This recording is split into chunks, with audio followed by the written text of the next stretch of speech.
Ladies and gentlemen, welcome back to some more Higurashi. Dude, last episode was fucking crazy. If it turns out it was just a dream, I'm gonna kinda low-key be a little mad. But I don't know. I mean, her waking up in her bedroom in daylight going, kind of, makes it feel like a dream, but I think it's a fake out, man. I think that shit happened. And maybe some cover-up shit's going on or something. I don't know. We'll see. Anyways, yeah, last episode's crazy. If it did happen, then Natsume's the last survivor. I assume Akira didn't die from that. He just got bonked over the head with a vase. So yeah, let's just get into it. No stalling needed.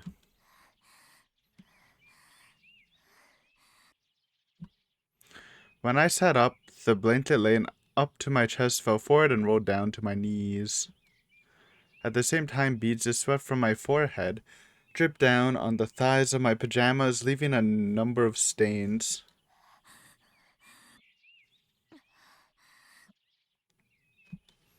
I held down my throbbing chest to remedy my hoarse breathing. My heart was pounding fast and beating hard. It really seemed like it was about to be crushed. I couldn't stop trembling. Sweat was flowing through my whole body like a waterfall. My limbs were shaking loud enough to be audible, and the clattering of my bad teeth was making a bizarre sound. My hair was sticking to my forehead, my neck, and my cheeks, making me feel gross.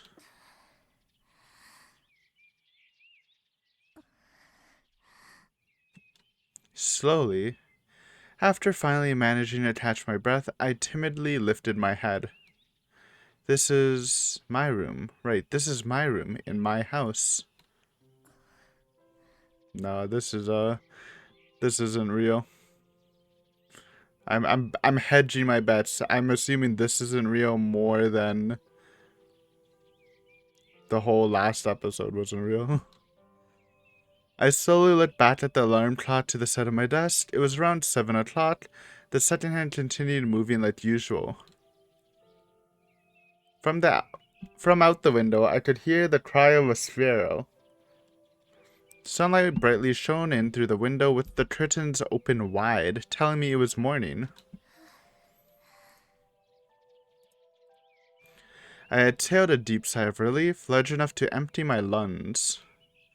As I gradually woke up and began to recognize the view in the front of me was reality, I could feel the dark and heavy emotions enveloping my heart. The despair, fear, and confusion slowly disappear. Oh, no, no, no.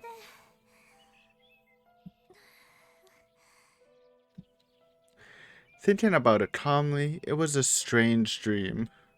Mom killed Grandma after a lengthy argument, then Dad and I cooperated to hide the body. Yo! Even the grandma part was a dream?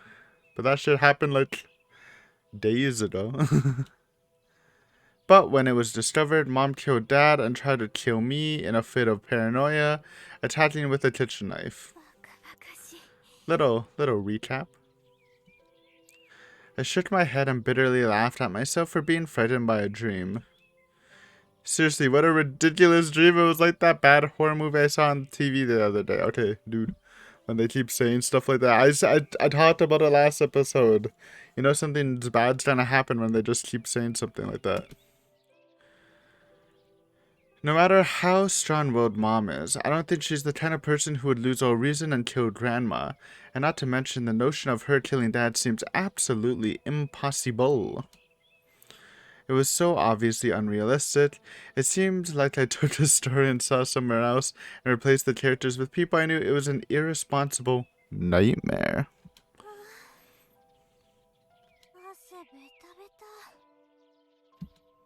I looked at my pajamas. They were drenched with sweat like they'd been through rain. This might have been the first time in my life I experienced a night sweat like this. The sheets were damp too. It was a little uncomfortable. Mom will have to wash these sheets and I'll have to dry off the bed. I got off the bed, tossed the blanket to my desk, and yanked the sheets off. There was a huge stain on top of the thin mattress, so I folded it into quarters, intended to wash it too. Intending. Since we have a large washer, we can even wash futons. But when it comes to drying it off, that depends on the weather. I thought that while walking toward the window, then opened it. So far, so good. A refreshing morning breeze blew in, the sun shining bright while hanging low in the sky. I tilted my head back and looked up at the sky. There were only a few scattered clouds. It looked like today would be a nice day, so for now I didn't need to worry about the laundry.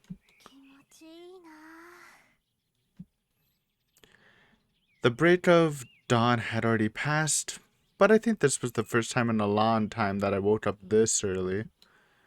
I'm always making preparations for tomorrow's classes late at night while listening to the radio, so I habitually stay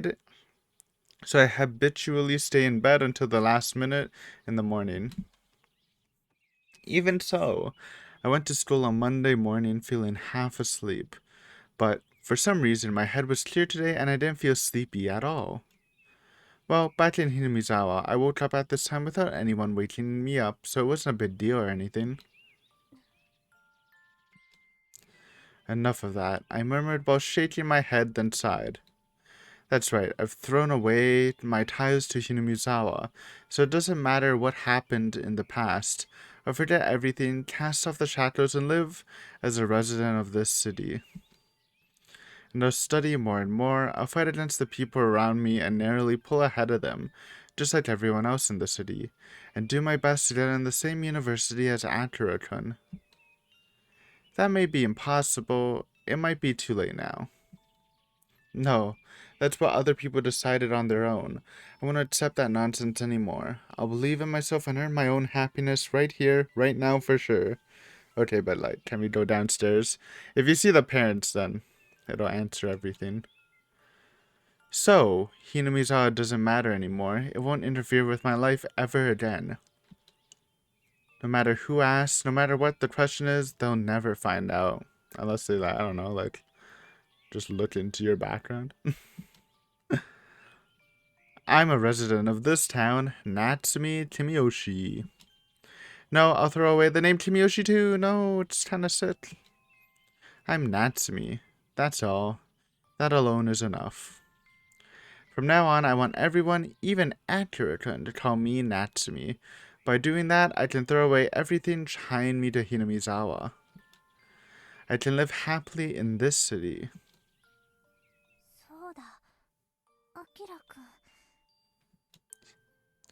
I suddenly recalled the previous day. What about when he got bonked? During our precious date, I suddenly fell ill, and Akira-kun brought me back here. When I head to school, I'll apologize right away, and next time I'll be the one to invite him on a date. I'll wear more beautiful, fashionable clothes. I know, I'll look into the best restaurants in the city until that day comes. I'll thoroughly prepare myself. I'll do my absolute best to make Akira-kun happy. Then he'll surely acknowledge me. He will love me more and more. Alright. Go downstairs. Feeling fired up, I energetically nodded. It all begins here. The story of the new me trying my best. Uh-oh. The music! I opened my door with the futon and sheets in hand, but as soon as I entered the hallway by the stairs, I found out the bizarre air I was faced with. What in the world was this heavy air? And it smelled fishy. You could say it smelled like a beast? Did it all happen and then we just went to sleep? Suddenly, my nightmare from a little while ago came back to my mind. I sternly shook it off and walked down the hallway. I'm overthinking this. My dream a little while ago was really shocking, so it must still be haunting me, that's all. That's right, it's impossible, isn't it? For my whole family to have been killed and for me to be the sole survivor. Surely. You'd think that if my whole family was murdered, I'd be no exception to that, wouldn't I? I would have been killed in my sleep, like being stabbed or strangled or something. but I'm still alive. If that's the case, isn't that proof that nothing happened? Wouldn't that be the case? Also, even though I occasionally hear about these sort of gruesome incidents on TV, they just don't happen. They don't happen just anywhere at any time. They happen to someone very unlucky, to families with no connection to me that live far away from this city. So it couldn't happen around me. It definitely couldn't happen. They say that a murder is the kind of thing that happens near you only once in a lifetime. Well, I already experienced an incident like that, so I shouldn't come across another one ever again, right? Oh, no. I can say with confidence that the possibility of happening twice in a lifetime is almost zero, right? Say it. Someone, please say it so. Please reassure me that nothing strange will happen around me ever again. My heart was violently beating again, slamming hard against my chest from the inside. I could barely breathe, almost like I was being strangled and my trachea was getting crushed.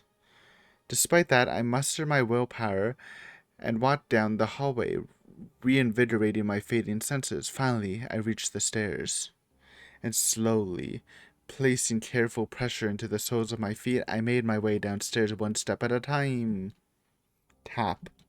Tap, tap, pat. Tap, tap, tap, pat, pat, pat.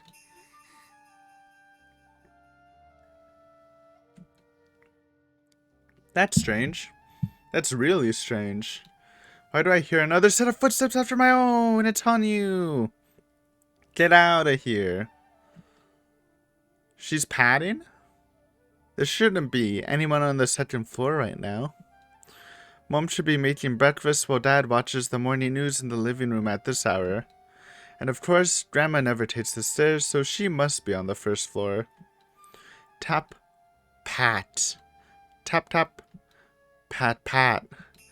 Then, what are these footsteps? Whose footsteps are they? I'm level 4! Also, those footsteps, they make a squeaky, sticky sound like they're stepping on chewing gum, and they're following behind me. What are they? And then, who is this presence looming right behind me? Tap. Pat. The fear felt like it was crushing my entire body. Unable to handle the anxiety, I stopped in place with only a few steps left to go. It was right behind me, following me. It remained silent, but I still sensed it behind me, holding its faint breath. Don't turn around. It's pointless. Because there's nothing behind me. Nobody's there. Right? Hey, isn't that the case? A shiver ran down my spine. The cold sweat that ought to have run out once again oozed out and slid down my cold skin. The bats in my ears were burning hot. Then, just beside my neck, I felt the air move in a way that couldn't be the wind. Pat. I definitely heard that footstep. The presence approaching me from behind went silent and stopped again. What can I do? What should I do? That's simple. I should just turn around. I just turn around and check. Confirm that nothing's there so I can put my mind at ease. Then it'll all be over. Then my everyday life will go back to normal. Come on, turn around. And see with your own eyes that it isn't there. What am I afraid of? There's nothing behind me. Nobody is there.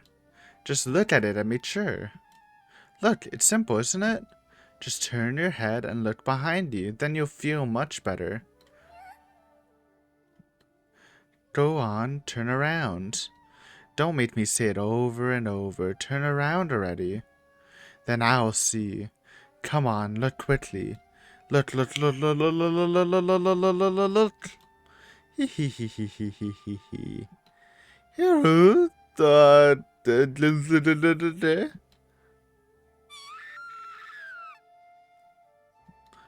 My body leaned forward as it repelled, and as a result, I missed a step and slipped and fell.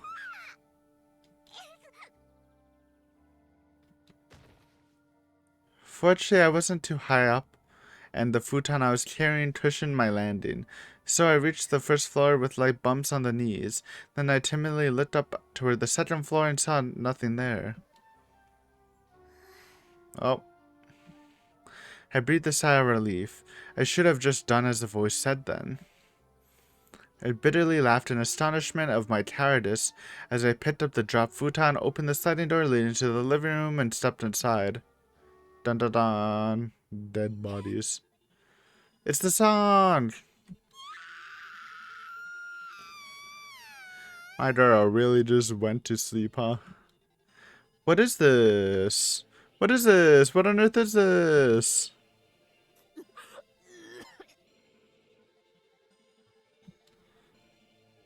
The noxious smell that had accumulated in the sealed space blew through the doorway. I inhaled it all at once after screaming and vomited on the spot. Even though it was already morning, neither the lights nor the TV were on. The room was dark. Pieces of furniture and scraps of cloth or something were scattered across the room. Splashes of something gushing out echoed. And on the floor, I saw two people in unnatural poses with their limbs spread out, literally scattered about.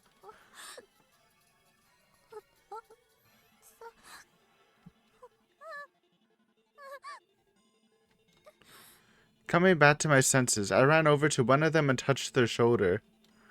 This is a bad joke, or a terrible dream. Mom and Dad are both just doing this to surprise me. So when I get closer and looked at her face, surely Mom will.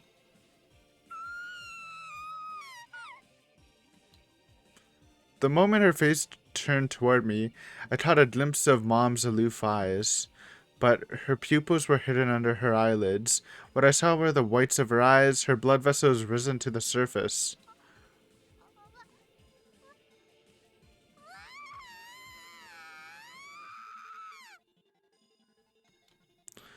I lost some strength in my knees and fell backwards, and just then I felt something slippery and warm against my palm. I reflexively raised my hand up and held it in front of my eyes, to discover everything from my hand to elbow was stained with dark, murky red blood.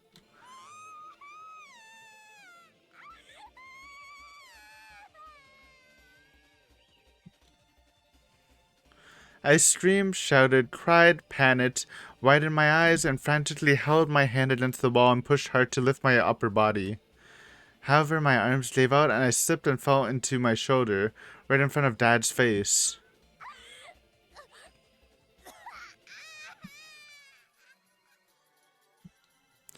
I gasped and unleashed an enraptured scream that burned the back of my throat. Unable to speak any further, I crawled on all fours to the other side of the room and tumbled through the exit into the next room.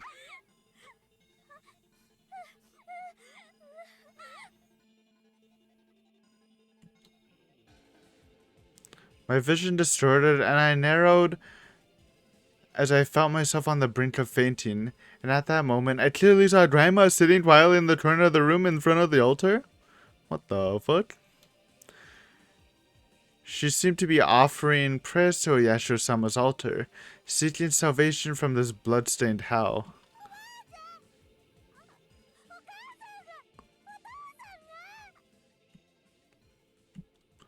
Even though it was difficult to breathe, I wrenched my voice and called out to Grandma, but Grandma just kept praying without reacting, as though she hadn't heard me.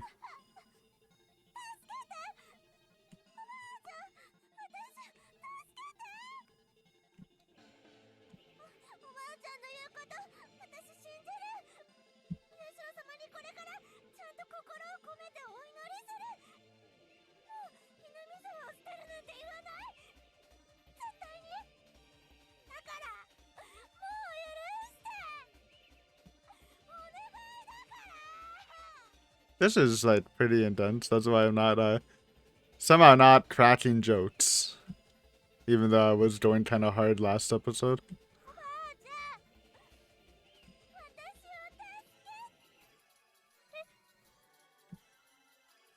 Then as soon as I shook her shoulder, her head came loose and fell to the ground.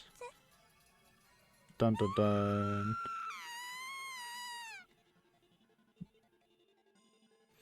What does this mean? What's happening here? Is it because I wished for this back then? The curse came for me because I abandoned Hinamisao and denied everything? Ron, this is all wrong. This isn't what I wanted. I lunged out of the room in a trance and ran to the door entrance and clung to the doorknob. What the heck? Where's Akira?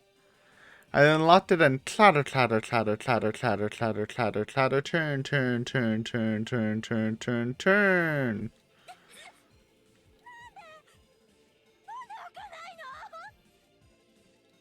The door's unlocked. It's unlocked, so why won't it open? Bend, bend, bend, bend, bend, bend, bend, bend, bend, bend, bend.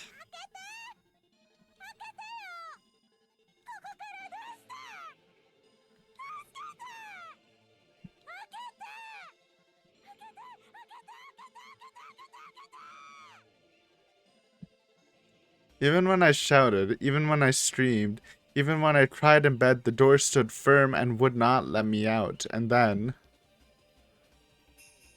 Pat. Pat, pat. Oh no, she's trying to tear at her throat! The climax! It's coming. It's getting closer. That thing is going to catch me and drag me out of here and pull me apart and grind me into pieces like everyone else. No, I don't want to die. I didn't do anything, so why is this happening? Forgive me. I'm sorry. Someone forgive me. Pat. I don't want your head, Pat. Someone.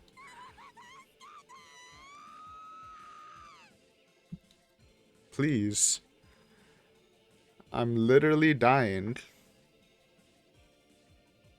Chapter break? It's been 20 minutes. Excuse me? You're gonna fuck up the schedule.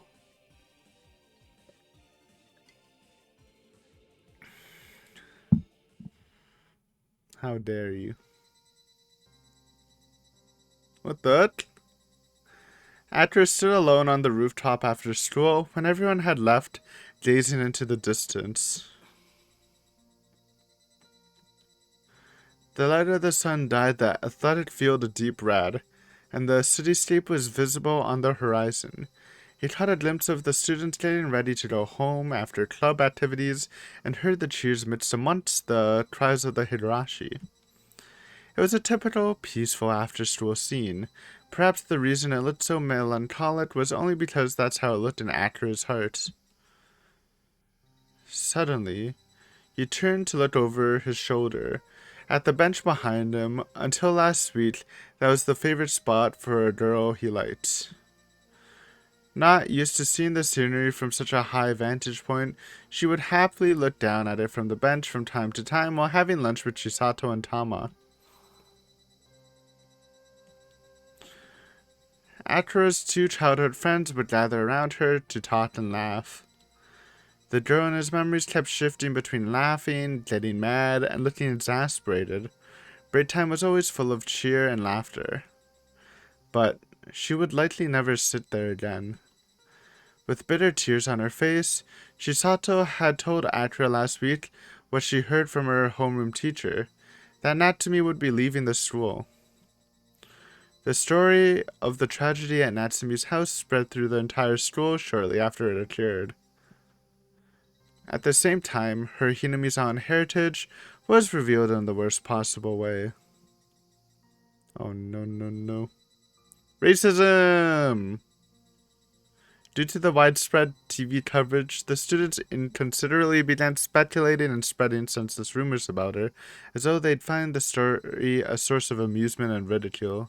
Her whole family died, what the fuck? The most damaged people, driven by their own remorse, were Akira's two childhood friends.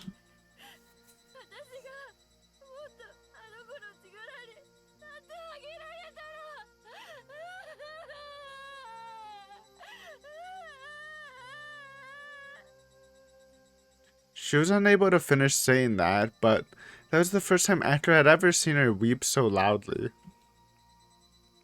She was usually an optimist, acting like she didn't have a care in the world, but even Akira, who knew how passionate she was, and was almost convinced she was a strong girl who never cried in front of anyone, was unbelievably shocked by the show of her emotion.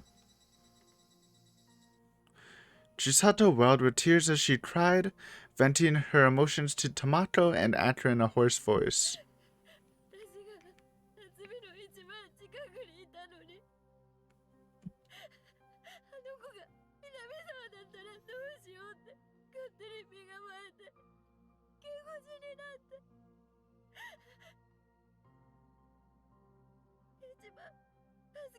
Great voice acting, by the way.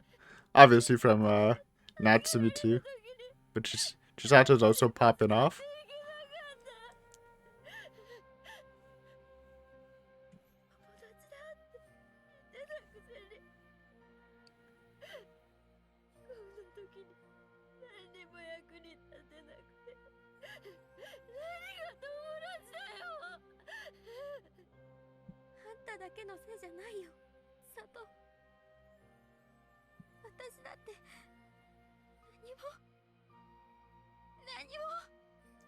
Chisato and Tomato both continued blaming themselves and weeping.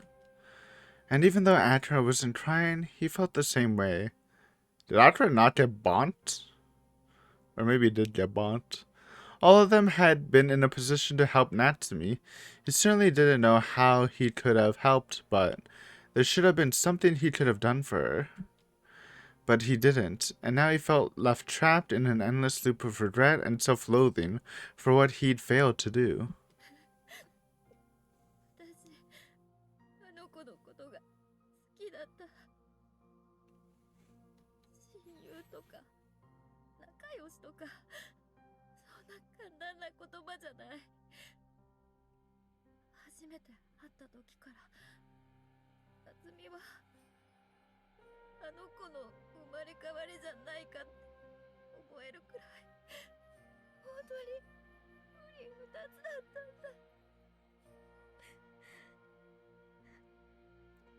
She didn't need to tell anyone.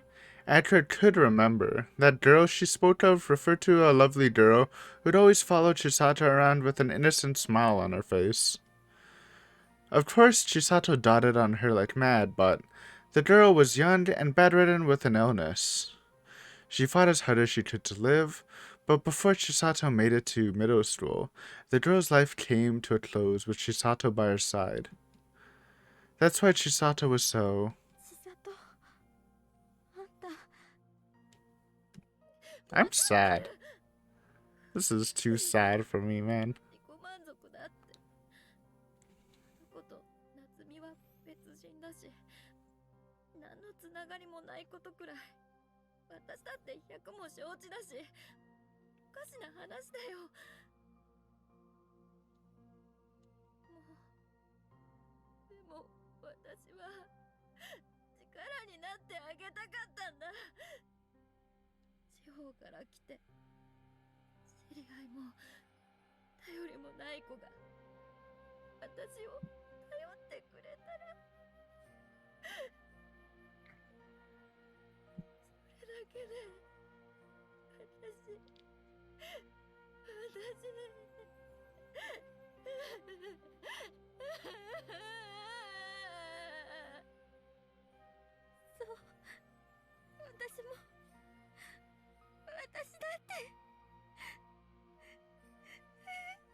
Chisato threw aside her usual persona and started crying. Tomato couldn't say anything to her. She merely offered her a kind, supportive hug. And then, drawn in by Chisato's lamentations, her eyes grew red as she sobbed as well. Sobbed hoarsely. All Atra could do was watch over them dejectedly.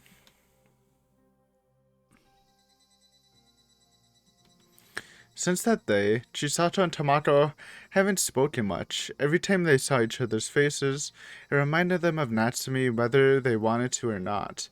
Those thoughts naturally put them at a distance.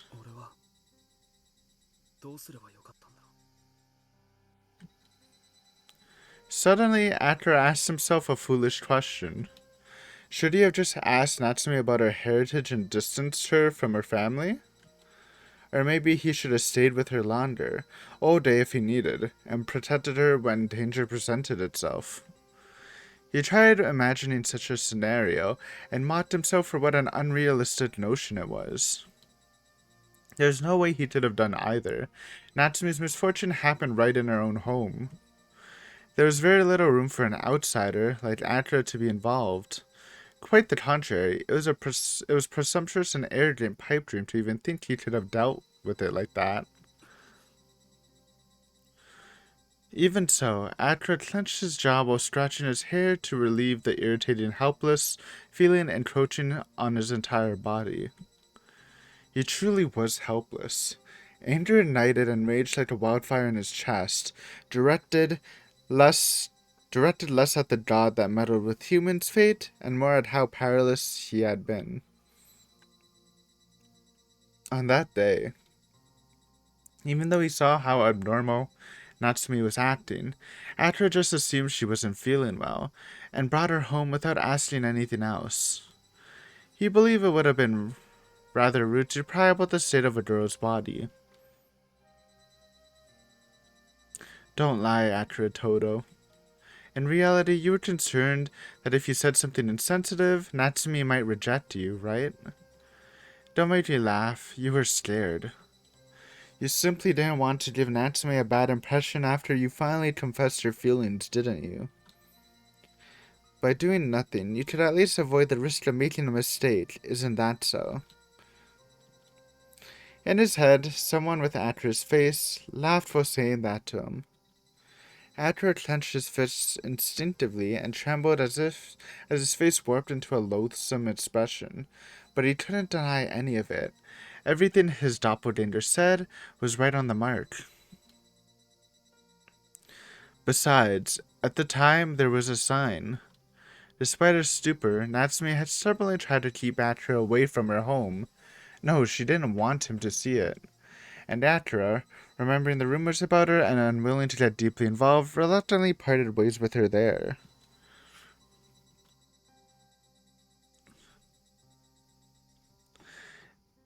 If instead he dragged her along to go to a park and offered friendly encouragement. If only he had been prepared to pry her concerns out of her, even if it meant getting shunned or hated.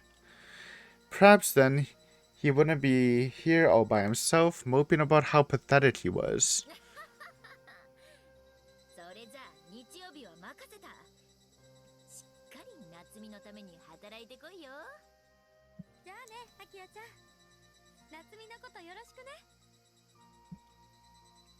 Both Chisato and Tamako entrusted Natsumi to Akira.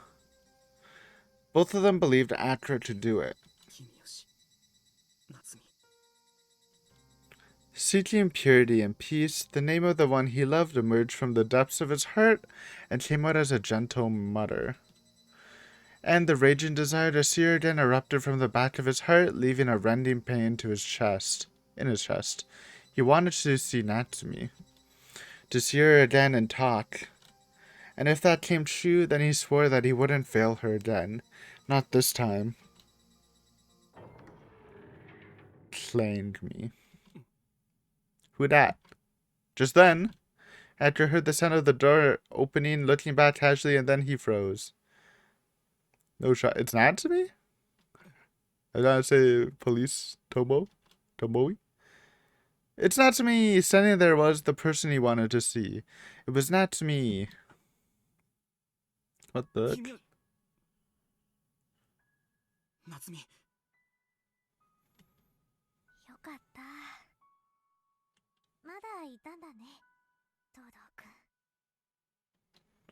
After saying that, Natsumi looked down hesitantly, squeezing the knob with her fingertips. Her dainty shoulders trembled lightly. Edgar ran over to her as soon as he saw that, took her hand, pulled her towards him with all his might, and hugged her. Natsumi. Once again, Akira said her first name, not Kimiyoshi. At first he was reluctant to say it, but there's no hesitation the second time.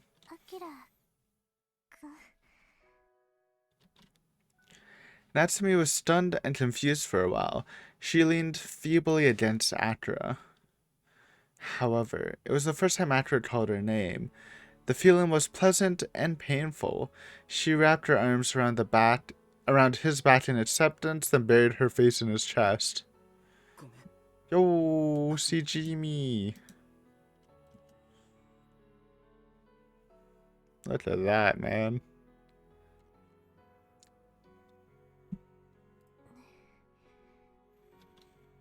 When he opened his mouth, an apology came out. It might be meaningless. The act of apologizing itself is arrogant. It might invoke contempt from her. Still, that was the first thing Akira thought of when it came to Natsumi, and that was his strongest feeling.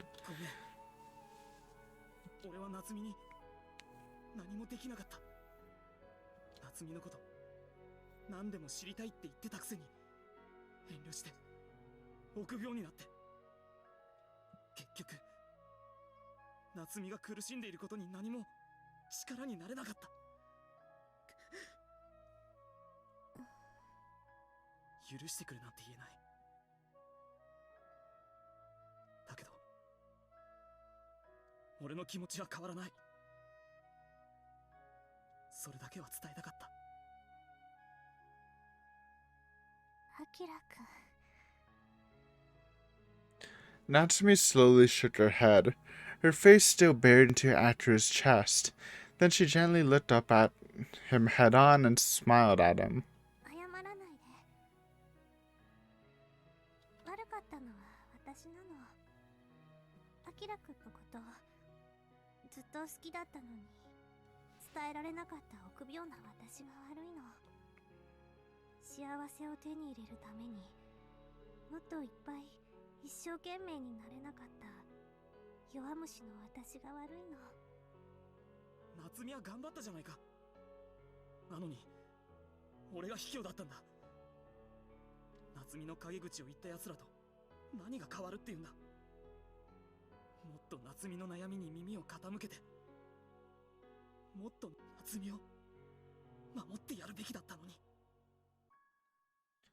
Akira could only clench his teeth in regret. As a man, he couldn't cry about it. Even so, his thoughts for Natsumi overflowed, and he held her in his arms with all his might. Excuse me.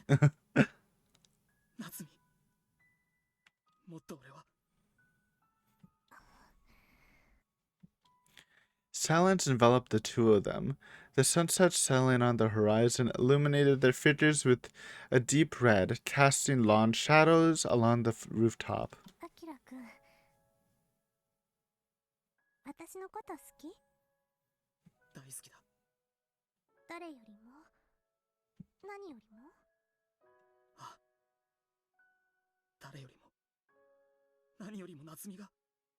Oh no. Sorry, a bad feeling? But maybe it's just wholesome. Natsumi sided into Akira's chest. It was very warm and strangely beguiling.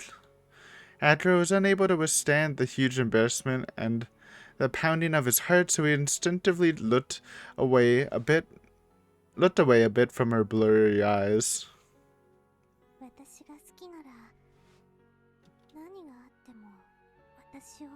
Oh no. It's a bait. Unless. Muttering that, Natsumi smiled. A thin silver thread of saliva ran down her lip from the edge of her mouth. It almost looked like blood against the light of a setting sun. In that moment, the hands resting on Akira's back quietly moved around his chest, climbed to his shoulders, then reached the back of his neck, and then... No, she's evil! Bro, how'd they just let her leave, man? That's the extremely cursed Natsumi.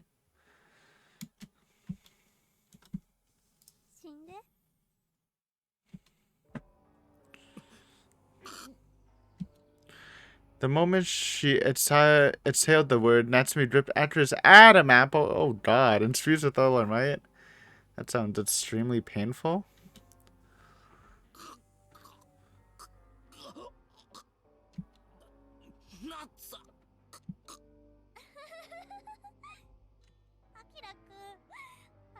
こと好きなんだよね。そうなんだよね。間違いないんだよね。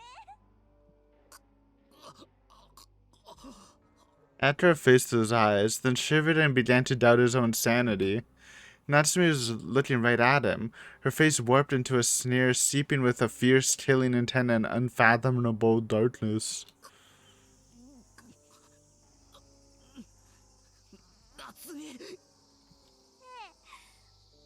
もう終わりだもん。私一人ぼっちになっちゃったの。どこかに行っちゃうの。アキラくんのそばにいられなくなるの。そんなの嫌だ嫌だ嫌だ嫌だ。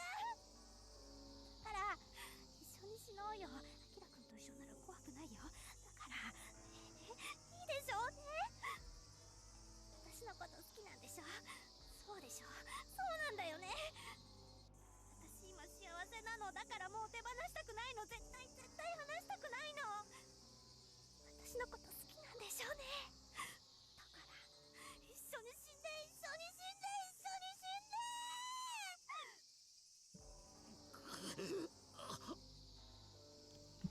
Man, you hate when the spidey sense is right.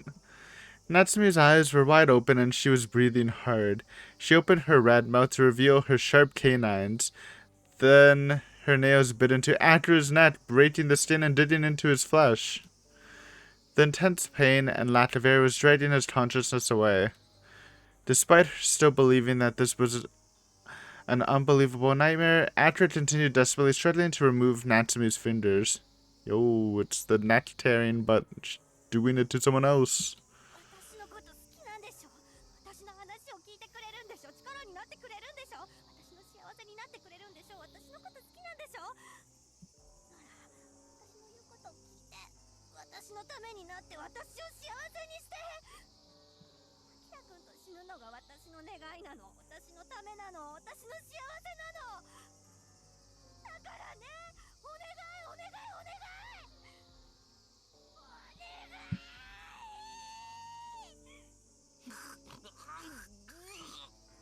Thanks to Natsumi's incredible strength, Akira was now lying face up on the floor. Her long nails started unraveling and began clenching to his face from above. Her eyes opened without the slightest trace of sanity as she refused to let him go. She strangled him with tremendous strength. No matter how hard he braced his legs, Akira couldn't even verbalize a groan. He gasped and with a look of agony on his face, and reflected in the pleading look in his eyes when he looked up was the eerily beautiful yet demonic face of the girl he wanted to know everything about, smirking menacingly as though jeering at his despair.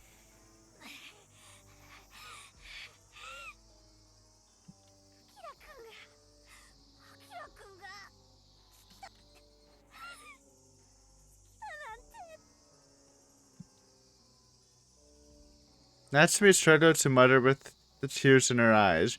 She tightly clenched her jaw, causing fresh blood to overflow from the edges of her mouth, leaving a number of stains on Akira's cheeks. Dull black blood fell onto his face.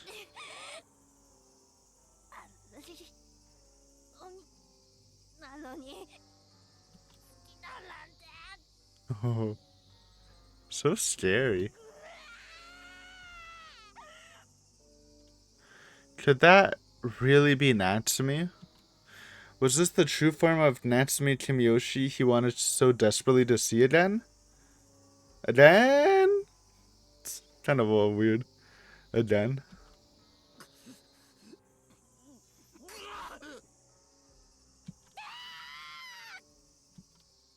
Edgar called back his fading consciousness while mustering all his remaining strength to push Natsumi away.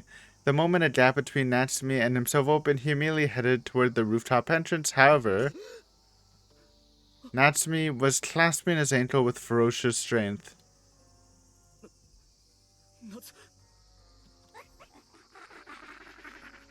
Oh my god. She's fully demon!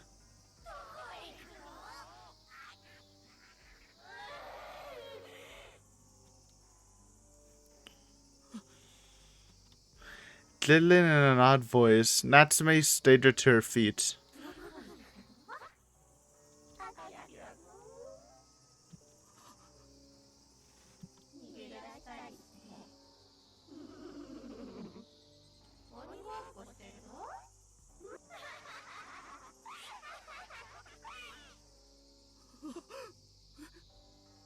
The wind kicked up and made a lot of noise.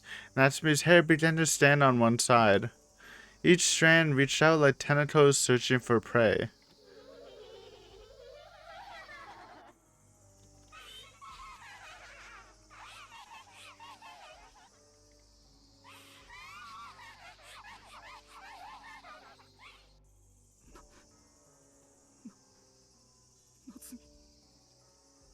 Overwhelmed by her deranged laughter, Atra lost the strength in his legs and fell to the ground.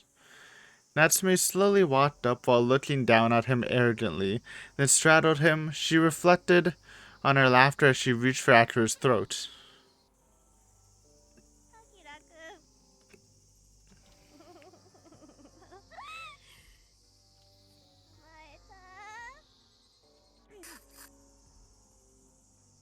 Her nails audibly dug into his throat.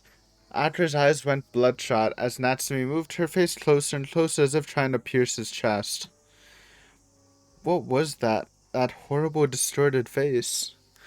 Goosebumps erupted from Atra's back. His blood vessels seemed to freeze over as a chill ran all through his body.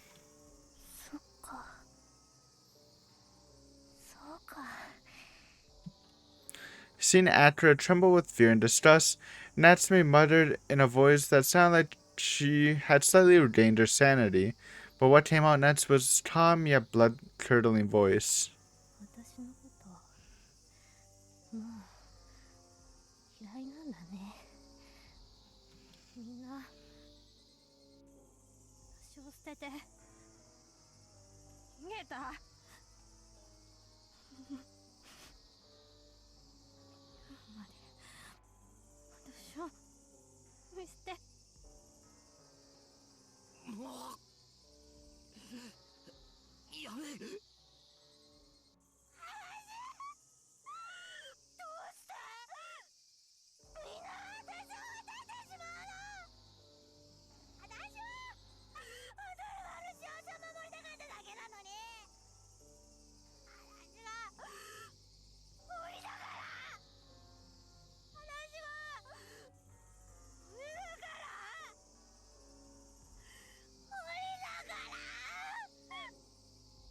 What is she saying? She didn't say demon 3 times. Last time was Ani. Natsume groaned as if she was possessed. However, Atra's mind was ensnared and he couldn't move. His feelings for Natsume, the terror in front of him, determination, madness, the demon in front of him, his erratic jumble of emotions threatened to burst from his very blood vessels.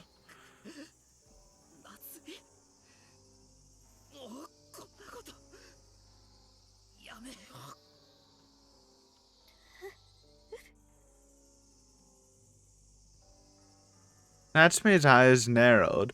She then placed her hand on his Adam's apple as... Why the Adam's apple? Just choked him, man. It just sounds weird. As she shivered with rage and terror.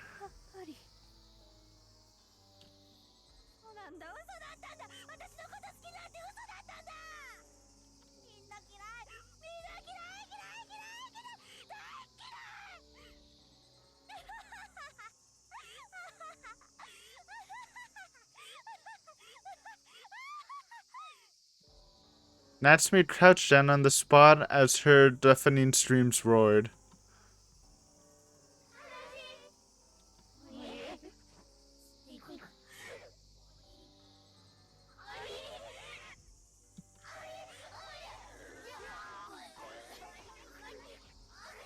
She doing the throat thing? Uh-oh. Natsume scratched at her throat with her long fingernails.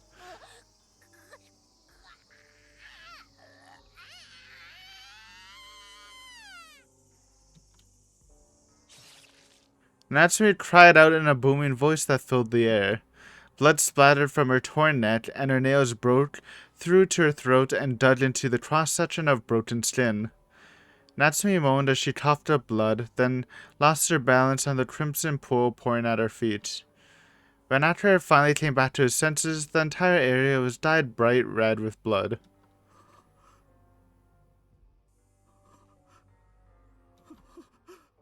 Bright red blood dripped down all over Atra's body. He was an empty shell, completely devoid of any remaining sensation and emotion, but even so, the shock from his total denial of the tragedy that unfolded right before him left him unable to blink. Look closely, Atra. You wanted to know everything about Natsumi? Well, you got your wish. Now you know everything. Can you still say you love her? Bright red tears of blood poured from Natsumi's eyes like waterfalls.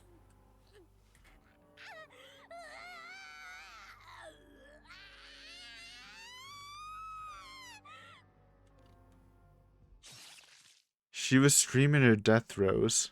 Blood gushed out of her as she spewed more blood with her screams. The more violently she writhed, the more merciless and deeper her nails dug into her neck. They chiseled away at the inflamed chunks of red meat emerging from the gaping gash on her neck.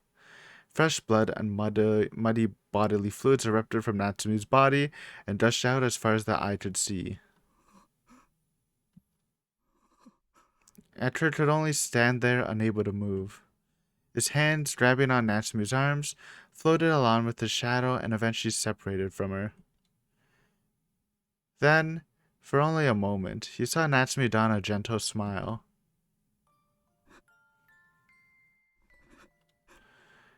That was right. Atra abandoned Natsumi in his heart, and the moment she suddenly changed and he fled from her. Just as he was about to see all of Natsumi too was able to see the truth of his thoughts. He wondered if Natsumi expected things to end this way. From the moment she cried that she loved him. Oh no. And then she uttered those words. The bond between the two of them was forever torn.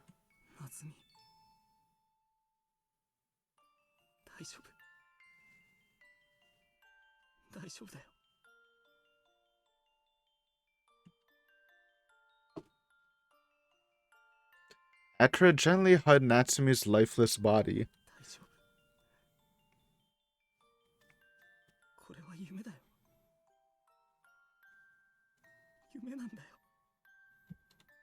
He continued muttering those words in an attempt to convince himself, even though he was painfully aware the one he most wanted to answer him would never speak again.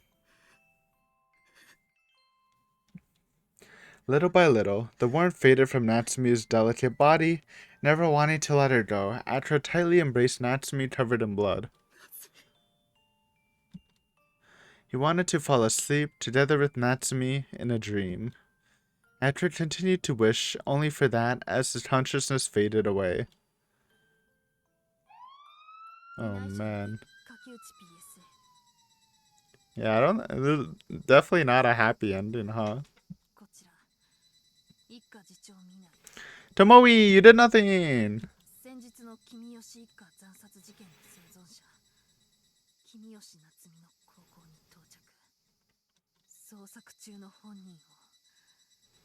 校舎内屋上の一角にて発見。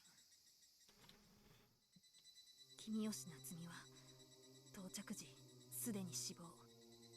死因は失血死。第一発見者は同級生の男子生徒で軽傷を負っている模様。応急手当ての後、任意にて事情聴取を行いましたが、心身に衰弱が見られるため、現場判断にて聴取を中止。引き続き現場検証を行います。どうぞ。竹内 PS より未来警部へ。了解しました。引き続き捜査に当たってください。どうぞ。了解。更新終わります。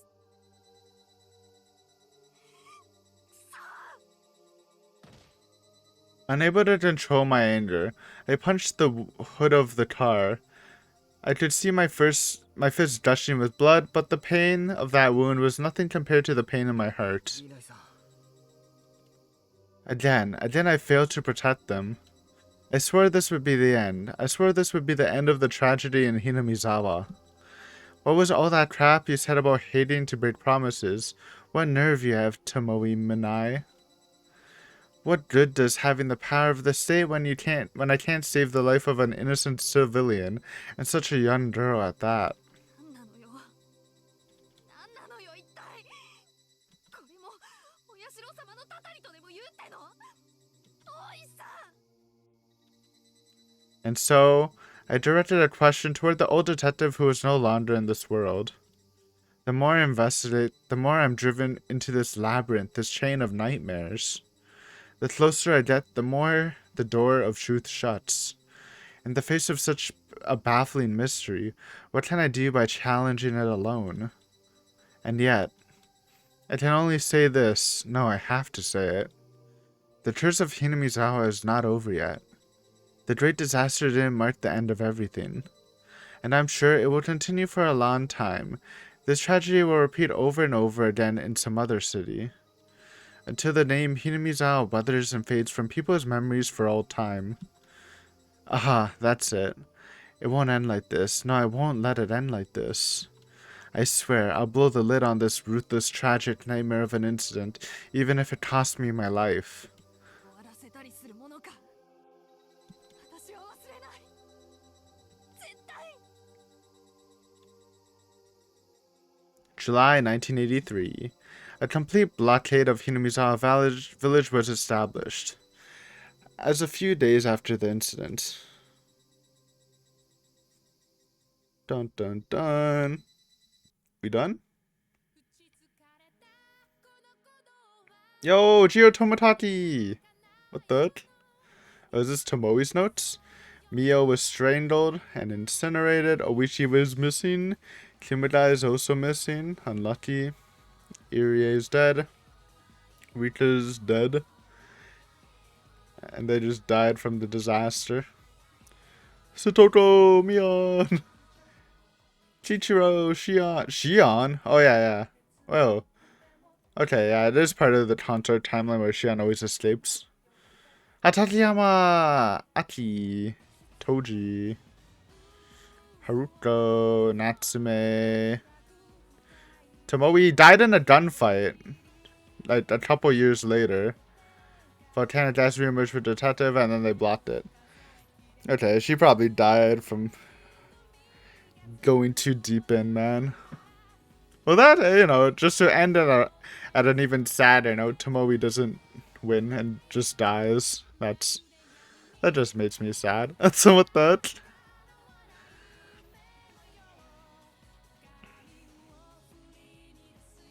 But that was a fun arc, man. I enjoyed that a lot. That was definitely... How many arcs have you done? 5?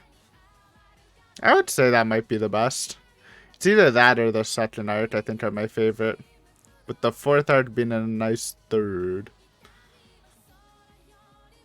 Right? Wait, how many are... Or is this the 4th arc?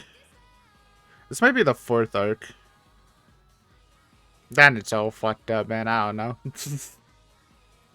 Yeah, it's definitely the 4th arc. Never mind.